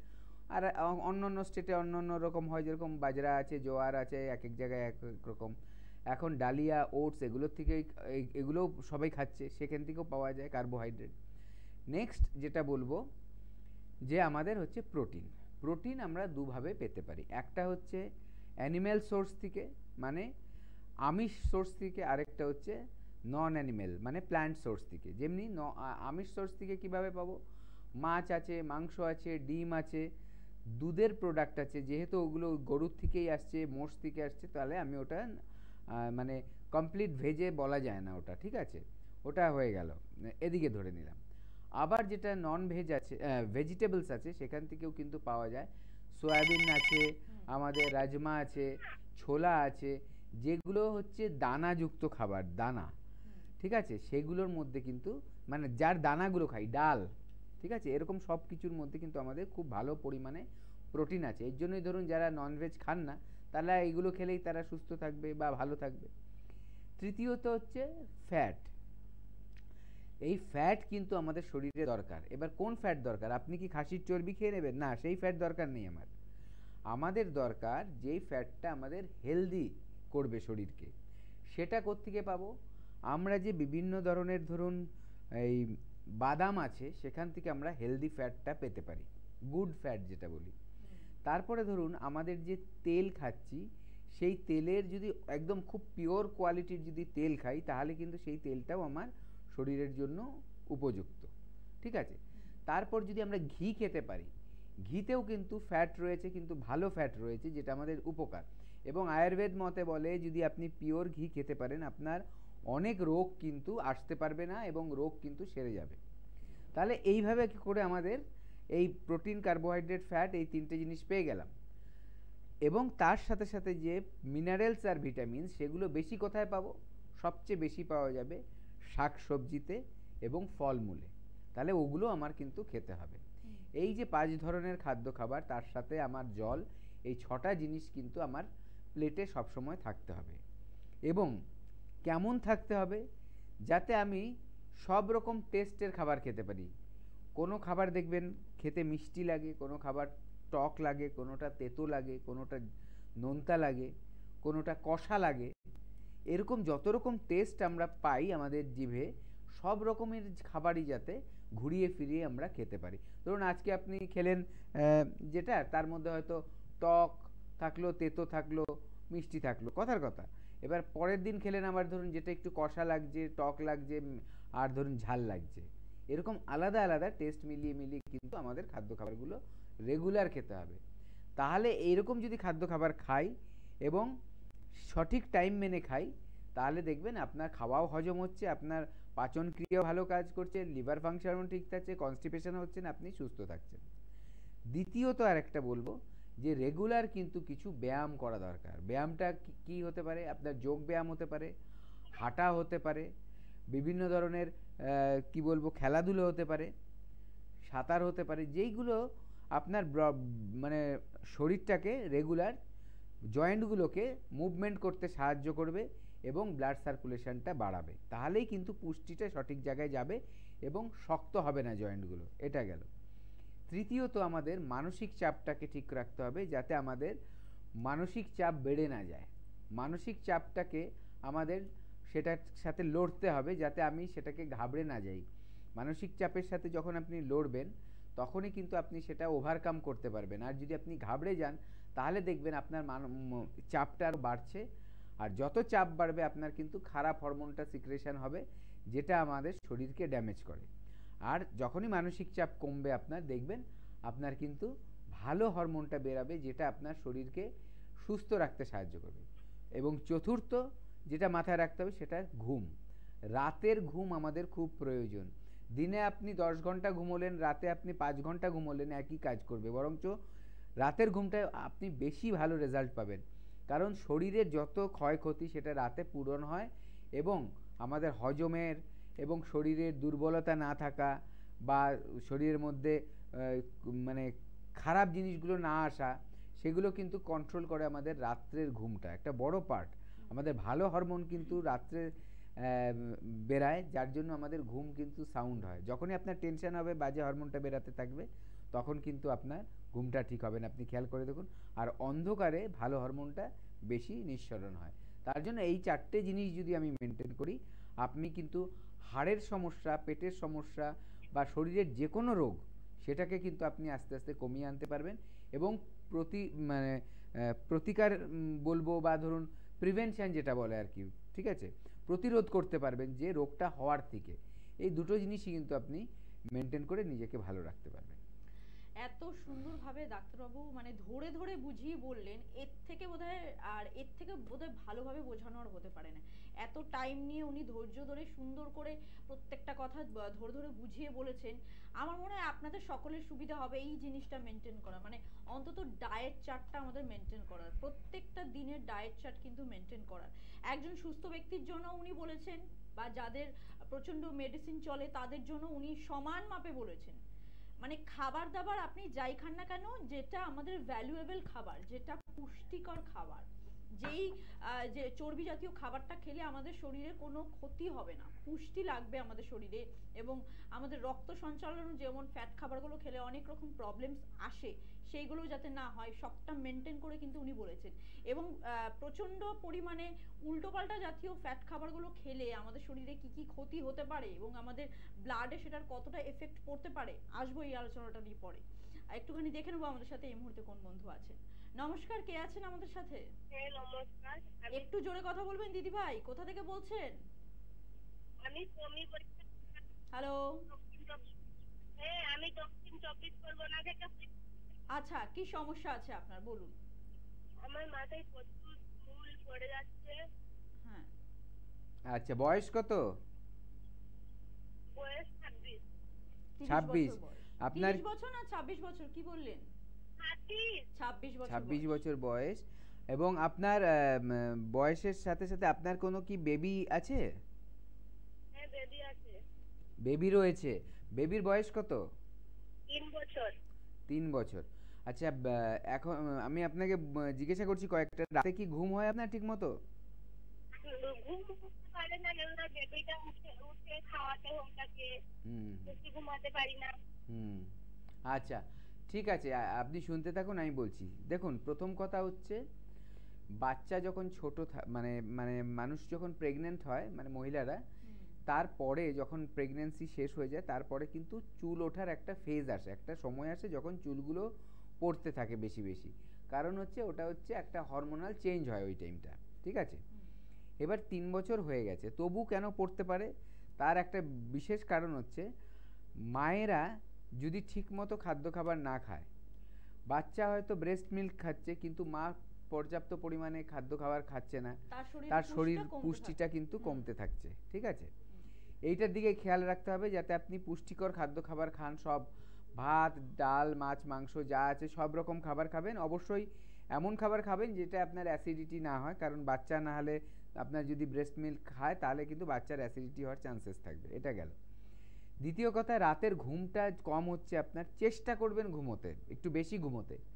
কারণ রাতের ঘুমটা যেটা বলছিলাম, সব দিনের বেলা 5 ঘন্টা, রাতের বেলা 2.5 ঘন্টা বা 2 ঘন্টা একই কাজ করবে। বরঞ্চ রাতের ঘুমটা বেশি হলে, মানে রাতের ঘুমটা যত আপনি রাতে যত ঘুমোবেন তত বেশি আপনার সুস্থ থাকবেন শরীর। তো এটা গেল, এইটাও নজর রাখবেন। আরেকটা দেখতে হবে আপনার খাদ্য খাবারে হিমোগ্লোবিন বা ধরুন আমি বলবো ফ্যাট আয়রনের পার্সেন্টেজটা কত আছে, ওটা ব্লাড টেস্ট করলে বোঝা যায়। ফেরেটিন বলে একটা টেস্ট আছে, ফেরেটিন টেস্ট করলে বোঝা যাবে যে আপনার রক্তের মধ্যে আয়রনের মাত্রা ঠিক আছে কতটা আছে। যদি ঠিক না থাকে তাহলে কিন্তু চুল পড়বে। তো তাহলে সেই ধরনের খাদ্য খাবার আপনার খেতে হবে। এগুলো সব কিছুর জন্য কিন্তু ট্রিটমেন্ট আছে। ট্রিটমেন্ট কি করতে হবে, আপনার আসতে হবে, এসে আমাদের ডাক্তারবাবুদের দেখাতে হবে। ডাক্তারবাবুদের দেখালে ওনারা যেভাবে আপনাকে পরামর্শ দেবে, যেভাবে মেডিসিন দেবে সেগুলো মেনটেন করবেন। ওনারা যেভাবে চলতে বলবে চলবেন, দেখবেন আপনি ঠিক হয়ে গেছেন। একদম। যিনি ফোনে আছেন একটু ওয়েট করবেন, আমি একটু চেম্বারগুলো রিপিট করে দিই সকলের জন্য। আপনাদের জন্য চেম্বারগুলো আমি রিপিট করে দিচ্ছি। আপনারা জানেন যে সবাই এনবিপি ইউনানি আয়ুর্বেদা রিসার্চ সেন্টারের হেড অফিস মধ্যমগ্রামে, এবং ডক্টর বি শর্মাকে আপনারা পেয়ে যাচ্ছেন মধ্যমগ্রামে সোমবার ও শুক্রবার দুপুর 12টা থেকে বিকেল 3টে অবধি। হাওড়া শিবপুরে পেয়ে যাচ্ছেন আপনারা মঙ্গলবার ও রবিবার। মঙ্গলবার দিন হাওড়া শিবপুরে পাচ্ছেন দুপুর 12টা থেকে বিকেল 3টে অবধি। রবিবার দিন পাচ্ছেন আপনারা সকাল 11টা থেকে দুপুর 1টা অবধি। হাওড়া দাসনগর বাল্টিকুড়ি বাজারে পেয়ে যাচ্ছেন বুধবার দিন চেম্বার দুপুর 12টা থেকে বিকেল 3টে অবধি। শোভা বাজারে চেম্বার পাচ্ছেন আপনারা বুধবার দিন বিকেল 4টা থেকে সন্ধ্যে 6টা অবধি। এবং দক্ষিণ 24 পরগনার বন্ধুরা পেয়ে যাচ্ছেন বৃহস্পতিবার দিন আমতলায় চেম্বার দুপুর 12টা থেকে বিকেল 3টে অবধি। আর মঙ্গলবার ও বৃহস্পতিবার আপনারা পেয়ে যাচ্ছেন কালীঘাটের ল্যান্সটাউনে চেম্বার বিকেল 4টা থেকে সন্ধ্যে 6টা অবধি। এবং কালীঘাটের ল্যান্সটাউনে রবিবার দিন আপনারা পাচ্ছেন দুপুর 2টো থেকে বিকেল 4টে অবধি। শনিবার দিন খিদিরপুরে চেম্বার পেয়ে যাচ্ছেন দুপুর 2টো থেকে বিকেল 4টে অবধি। আর ডক্টর এন ভট্টাচার্যকে আপনারা পেয়ে যাচ্ছেন বর্ধমান, বোলপুর, আসানসোল, বাঁকুড়া, খড়গপুর, মেছেদা, দুর্গাপুর, জামশেদপুর, আগরতলাতে। ডক্টর এ হালদারকে আপনারা পেয়ে যাচ্ছেন হলদিয়া, কৃষ্ণনগর, বহরমপুর, হেরিয়া, আরামবাগ ও দিল্লিতে চেম্বার। এবং আপনারা পেয়ে যাচ্ছেন ডক্টর এস ঘোষালকে মালদহ, রায়গঞ্জ, শিলিগুড়ি, শিলচর, কোচবিহার, গৌহাটি এবং আসামের ডিব্রুগড়ে পাচ্ছেন আপনারা। এবং পাচ্ছেন আপনারা ডক্টর এস ঘোষালকে গঙ্গারামপুরে। এছাড়াও কিন্তু বনগাঁতে চেম্বার আছে। এবং কোথায় কবে কি চেম্বার আছে একটু ভালো করে ডিটেলসে জানার জন্য যেটা প্রয়োজন সেটা হচ্ছে হেল্পলাইন নাম্বারটার প্রয়োজন। হেল্পলাইন নাম্বারটা আপনারা নোট ডাউন করুন, আমি একবার রিপিট করে দিচ্ছি। 9830235527, আরেকটা নাম্বার 9830235527।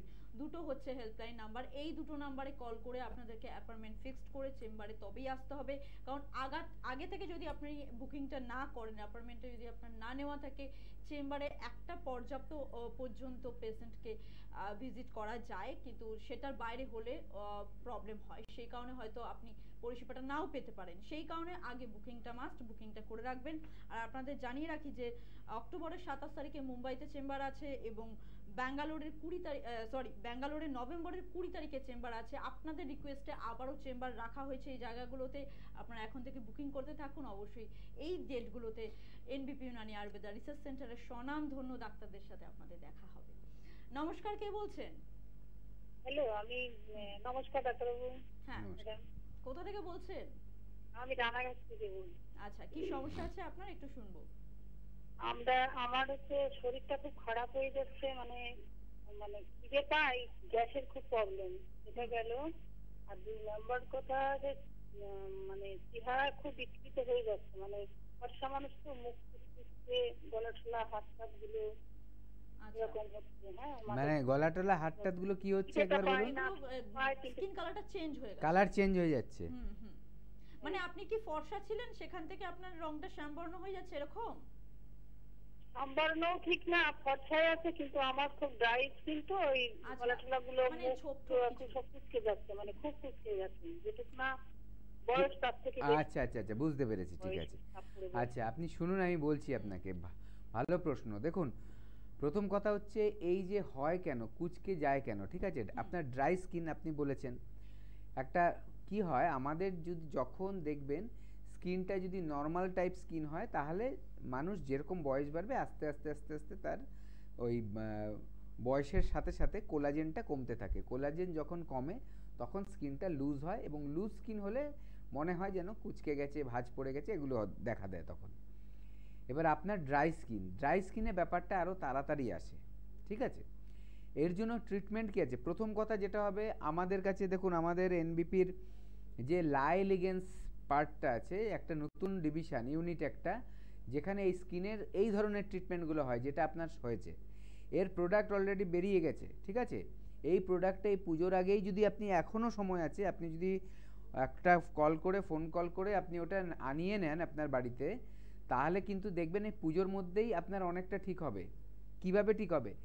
এই যে আমাদের 3টে জিনিস আপনার ইউজ করতে হবে। আমাদের ওই প্রোডাক্ট আছে একটা যেটা ফেস ওয়াশ, সেই ফেস ওয়াশটা করতে হবে। আপনার ড্রাই স্কিনের জন্য যেটা ঠিক হবে সেটাই দেওয়া হবে আপনাকে। দ্বিতীয়ত কথা আছে যে একটা টনিক আছে, সেই টনিকটা লাগাতে হয় যাতে স্কিনের টোনটা ঠিক থাকে। এই যে আপনার স্কিনটা লুজ হয়ে যাচ্ছে, ড্রাই হয়ে গিয়ে কুচকে যাচ্ছে, সেই টোনটা ঠিক থাকবে। এবং তার পাশাপাশি আপনার ময়েশ্চারাইজার, যখন সূর্য অস্ত চলে যায় তখন একটা ময়েশ্চারাইজার লাগাতে হয়, অথবা যদি আপনি ঘরেও থাকেন তাহলেও ময়েশ্চারাইজারটা আপনি লাগাতে পারবেন, তখন যে কোনো টাইমে ময়েশ্চারাইজারটা লাগাতে হবে। এই 3টে দিয়ে আপনার মেনটেন করলে কয়েকদিনের মধ্যেই দেখবেন স্কিনটা কিন্তু বদলাচ্ছে। এবং তার পাশাপাশি একটা আছে, সেটা খাদ্য বলা হয়, ঠিক আছে? Nutrition, food. বাইরে থেকে স্কিনকে ফুড দেওয়া হয়, বুঝতে পারছেন? বাইরে থেকে স্কিনকে ফুড দিলে কি হয়, ওটা ডাইরেক্ট স্কিনের মধ্যে অ্যাপ্লাই হয় এবং স্কিনটাকে তাড়াতাড়ি হিল করতে সাহায্য করে বা ঠিক করতে সাহায্য করে। এর পাশাপাশি আপনি যখন এই প্রোডাক্টগুলো নেবেন, আপনাকে গাইড করে দেওয়া হবে কীরকম খাদ্য খাবার খাবেন রেগুলার, তার সাথে সাথে ফল খাবেন, কি খাবেন, এগুলো সব বলে দেওয়া হবে। আপনার যদি অন্য কোনো সমস্যা থাকে তার ট্রিটমেন্টও এখানে পরে আপনি এসে করাতে পারবেন, কোনো অসুবিধে নেই। আপাতত একটা কাজ করুন, জলের পরিমাণটা বাড়িয়ে দিন, ঠিক আছে? এবং আপনি ফলের রসালো যেগুলো ফল, রসালা ফল যেগুলো, সেগুলো রেগুলার খাওয়া শুরু করুন। আমাদের এই প্রোডাক্টগুলো আপনি নিয়ে এখন মাখা শুরু করুন, এবং 1 মাস মাখার পরে আপনি আমাদেরকে জানাবেন কেমন আছেন, ঠিক আছে? যতটা ইমপ্রুভমেন্ট হবে 1 মাসে দেখবেন, তারপরে আরও ট্রিটমেন্ট আছে যেটা আপনার পার্মানেন্ট সলিউশন দিয়ে দেবে। পার্মানেন্ট মানে কি? ওটা আপনি দীর্ঘস্থায়ী থাকবে। এই যে ঠিক হয়ে যাবে আস্তে আস্তে ট্রিটমেন্ট করলে, ট্রিটমেন্টগুলো করতে হবে। ট্রিটমেন্ট করলে দেখবেন আস্তে আস্তে আপনার এই যে ড্রাইনেসটা, এটা ঠিক হয়ে আপনার নর্মাল স্কিন হয়ে যাবে। তার জন্য তখন আমাদের কাছে এসে ট্রিটমেন্টটা করাতে হবে। আপাতত আপনি প্রোডাক্টগুলো দিন, তাহলে ওটা কি করবে, একটা প্রোটেকশনের কাজ করবে, ঠিক আছে? এখনই আমার সাথে কথা বলে, আপনি হেল্পলাইন নাম্বারে কথা বলে বলুন যে আমি টিভিতে দেখেছি, ডাক্তারবাবু বলেছেন এটা আমার লাগবে, তো আমি কিভাবে পাবো বলুন, ওনারা সব ব্যবস্থা করে দেবে। একদম। এবার আমরা একটু আলোচনা করব, একটা গুরুত্বপূর্ণ কোয়েশ্চেন করব ডাক্তারবাবুকে। সেটা হচ্ছে, আমি বলেছি যে ডক্টর এস ভাদুরী, আপনি বলুন যে এই আমি যে কিছুক্ষণ আগে বললাম যে এই যে চর্বি জাতীয়, যেমন আমরা রেড মিটের চর্বি খেতে অনেকে ভালোবাসি বা অনেকে এটা পছন্দ করে খায়, তো এই রকম টাইপের চর্বি জাতীয় খাবারগুলো খেলে আমাদের কি কি রোগের সৃষ্টি হতে পারে এবং এটাতে ব্লাডে কতটা এফেক্ট পড়তে পারে, একটু জানতে চাই। দেখুন, প্রথম কথা হচ্ছে এই ধরনের যদি এগুলো তো খারাপ ফ্যাট, এই ফ্যাটগুলো যদি আমরা খাই, প্রথম কথা হচ্ছে আমাদের লিভারটাকে ক্ষতি করবে, ড্যামেজ করবে। লিভারকে ড্যামেজ করলে, লিভারে যদি আস্তে আস্তে দেখা যায় যে ফ্যাট জমছে বেশি, ঠিক আছে, সেটা অতিরিক্ত মাত্রায় শর্করা জাতীয় খাবার খেলেও সেটা লিভারে ফ্যাট হিসাবে জমে থাকে। তো লিভারের মধ্যে যদি একটা প্রলেপ পড়ে যায় ফ্যাটের, তখন কিন্তু লিভারের প্রপার ফাংশন করতে পারে না, ঠিক আছে? এটা হচ্ছে প্রথম। তাহলে আমাদের লিভার যদি ঠিকমতো কাজ না করতে পারে, তাহলে সেখানে অনেক সমস্যা দিতে পারে। যেমন হজমের সমস্যা হতে পারে, লিভার ঠিকমতো ছাঁকনি দিয়ে ছাঁকতে পারে না কোনটা ব্লাডে যাবে কোনটা যাবে না, সেক্ষেত্রে দেখা যায় অনেক কোলেস্ট্রল আমাদের ব্লাডে চলে যায়। এবার ব্লাডে যদি এই চর্বিগুলো চলে যায়, তাহলে কিভাবে ক্ষতি করবে? আমাদের যে রক্তের যে নালীটা, নলটা, যার এই যে আর্টারি, ভেইন, এগুলোর ভিতর দিয়ে যে ব্লাড পাস হয়, এগুলোর যতটা রাস্তা আছে ভেতর দিয়ে রক্ত যাবার, সেই জায়গাটাকে ছোট করে দেয়, সরু করে দেয়। যখনই সরু হয়ে যাবে, তার মানে তখন যখন ওখান দিয়ে ব্লাড যাবে, আমার রক্তের নালীর ওপরে চাপ দেবে বেশি, যেটাকে আমরা ব্লাড প্রেশার বলি। এই ব্লাড প্রেশারটা তখন কিন্তু বেড়ে যাবে। আবার এই কোলেস্ট্রলগুলো যেতে যেতে গিয়ে হার্টে গিয়ে কোথাও থেমে যায়, তাহলে হার্টে ব্লক আসতে পারে। তখন হার্ট ব্লক থেকে কি, হার্ট ঠিকমতো ফাংশন করবে না। অনেক সময় দেখা যায় যে একেবারে কোথাও একটা ব্লক চলে এলো, 100% ব্লক চলে এলো কোনটায়, সেটা ড্যামেজ হয়ে গেল, তার মানে সেই পাইপটা। ছোট ছোট যে নলিগুলো আছে যেখান দিয়ে ব্লাড পাস করে, সেখানে যদি পুরো আটকে যায়, সেখানে চান্সেস থাকে যে অ্যাটাকের, হার্ট অ্যাটাকেরও কিন্তু চান্সেস থাকে, সেরিব্রাল অ্যাটাকেরও চান্স থাকে, মানে ব্রেন অ্যাটাকেরও চান্স থাকে। এইগুলো কিন্তু রিস্ক ফ্যাক্টরটা অনেক তখন বেড়ে যাবে। তাই জন্যই একটাই কথা বলা যে এই ধরনের চর্বি, হ্যাঁ কেউ একদিন খেয়ে ফেললো তার জন্য কিছু হবে না, হঠাৎ একদিন once in a blue moon, কিন্তু অভ্যেসটা খুবই খারাপ এবং ক্ষতিকারক। তাই জন্য বলা হয় যে এই চর্বি জাতীয় যেসব মাংস সেগুলোকে অ্যাভয়েড করা। একদিন আপনি খেলেন আনন্দ করে, সেটা বড় কথা নয়, কিন্তু দেখতে হবে। এবং বলবো যে রিচ খাবার সব সময় দিনের বেলা খাবেন, রাতে খাবেন না। রাতে একদম হালকা, দেখবেন যত অনেক সময় আমরা দেখি খবর শুনি যে বিয়ে বাড়িতে খেতে গিয়ে হার্ট অ্যাটাক করে মারা গেছে। এটা কেন হয়? রাত্রেবেলা খাওয়াটা ঠিকমতো হজম হয় না, এবং যারা ওরকম করে খেয়ে ফেলে তাদের মধ্যে ভেতরে প্রবলেমটা থাকেই, তার সাথে সাথে এই যে গ্যাস হয়ে যায়, হজম হয় না, সহজ পাচ্য জিনিস না এগুলো, ঠিক আছে? তখন কি হয়, আমাদের শরীরের মধ্যে এই যে গ্যাসের যে সৃষ্টি হয়, সেটা গ্যাসটা কিন্তু সবসময় ওপর দিকে ধাক্কা দেয়, এবং ওপর দিকে ধাক্কা দিলে কিন্তু আমাদের বুকে পিঠে ব্যথা হয়, তা হার্টের মধ্যেও কিন্তু ধাক্কা দেয় ওটা। হার্টের কাজটা কি, হার্ট তো পাম্প করতে থাকে জিনিসটাকে, ব্লাডটাকে পাম্প করে, একবার পাম্প করে লাংসে পাঠায়, আবার লাংস থেকে ভালো ব্লাডটা নিয়ে শরীরে পাঠায়। এইটা হচ্ছে হার্টের কাজ, যেটা আমরা পালস ধরে বুঝতে পারি যে হার্টটা কীরকমভাবে ফাংশন করছে, কতটা ফাস্ট করছে না করছে, ঠিক আছে? এবার ওটাই যখন এরকম হয়ে যাবে যে খেয়ে গন্ডগোল হয়ে গেল, তখনই কিন্তু দেখা যায় যে হার্ট অ্যাটাকটা হয়েছে। এর জন্য হার্ট অ্যাটাক সাধারণভাবে যে খেয়ে দেওয়ার, মানে রিচ খেয়ে, একটা অনেক কেস হিস্ট্রি এরকম পাওয়া যায় যে বিয়ে বাড়িতে খেতে গেছে, অনুষ্ঠান বাড়িতে খেতে গেছে, রাত্রেবেলা হার্ট অ্যাটাক হয়েছে রাত্রে খেয়ে, এগুলো থাকে। এছাড়া তো আরও অনেক কিছু আছে যেগুলো রাত্রেবেলা হার্ট মানে কমে যায়, বা অভাব থাকলে রাত্রেবেলা সেখান থেকে হার্ট অ্যাটাক হতে পারে, সেগুলো অন্য। আমি এটা একটা খাবার দিয়ে উদাহরণ দিলাম, যেটা আপনি আলোচনা করছেন সেই হিসাবে আর কি। একদম। তাহলে দর্শক বন্ধুরা বুঝতে পারছেন তো যে মানে চেন ওয়াইজ কিরকম ভাবে প্রবলেমগুলো আমাদের শরীরে সৃষ্টি হতে পারে। আমি একটা ছোট্ট কোয়েশ্চেন করেছিলাম, এবং একটা খাওয়ার জন্য কত রকমের প্রবলেম আমাদের অর্গানগুলোতে হতে পারে, এবং সেগুলোতে আমাদের জীবন হানি পর্যন্ত হতে পারে। মানে আমাদের জীবের স্বাদ, শুধুমাত্র আমাদের জীবের স্বাদ কিন্তু কোনো সময় আমাদের জীবন হানি করে দিতে পারে, মানে জীবন মরণ নিয়ে টানাটানি হয়ে যেতে পারে। সেই কারণে খাওয়া দাওয়াটা অবশ্যই আমাদের মুখের সাথে খাওয়া দাওয়া আমরা করব, কিন্তু সেটা লিমিটেড। চর্বি কি আমরা খাবো না? নিশ্চয়ই খাবো, এরকম জাতীয় খাবার, সেটা হয়তো খুব রেয়ার খেলাম, 6 মাসে একবার খেলাম, সেগুলোতে কোনো ক্ষতি নেই, সেটা ঠিক আছে, কিন্তু অভ্যেস করাটা কোনো কিছু উচিত নয়। কোনো বন্ধু আছে? আমি দেখিনি কে আছে। নমস্কার, কে বলছেন? হ্যালো। হ্যাঁ, আমি ওতেশ বলছিলাম বেহালা থেকে। কি প্রশ্ন আছে একটু বলুন। প্রশ্ন বলতে বাড়ি থেকে বাইরে বেরোলে গা চুলকোয়। গা চুলকোয়? আচ্ছা, রোদে গেলে কি বেশি হয়? রোদে একদম। শুনতে থাকুন। দেখুন, এটা আপনার একটা অ্যালার্জির টেন্ডেন্সি আছে। এই অ্যালার্জিটাকে কিন্তু কমানো যায়। আয়ুর্বেদিক চিকিৎসা আছে যার মাধ্যমে অ্যালার্জির ব্যাপারটা যদি কমিয়ে দেয়, তাহলে দেখা যাবে আপনি রোদে বেরালেও কিন্তু আপনার র্যাশেস হবে না, ঠিক আছে? নর্মাল আরও 5টা মানুষের মধ্যে মতো কিন্তু আপনি চলাফেরা করতে পারবেন। তাই ঘাবড়াবেন না, তবে ফেলে রাখবেন না, কারণ অ্যালার্জিক রিঅ্যাকশান যদি বাড়তে থাকে বিভিন্ন জিনিসেই, তখন দেখবেন অ্যালার্জি হচ্ছে এবং স্বাভাবিক জীবনযাপন করতে গিয়ে অসুবিধা হবে। একদম। আজকে হাতে সময় আর নেই, আমরা আবারও পরবর্তী অনুষ্ঠানে ফিরে আসবো আপনাদের সাথে। ততক্ষণ আপনারা সুস্থ থাকবেন, ভালো থাকবেন, সকলে ভালোবাসায় থাকবেন।